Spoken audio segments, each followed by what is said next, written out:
கடக ராசியில் பிறந்தவர்களுக்கு இந்த தை மாதம் எப்படி இருக்கும் அப்படின்னா, இரட்டிப்பு வருமானம் வருங்க. உங்களுக்கு பணப்புழக்கம் அதிகமாக இருக்கும்.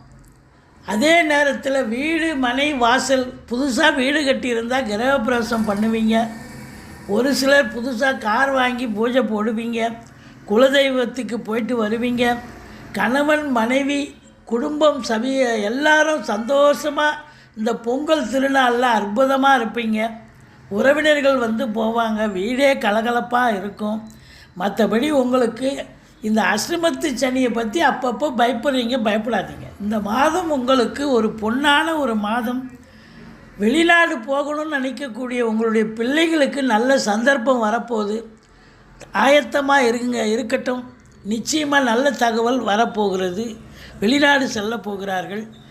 மற்றபடி இந்த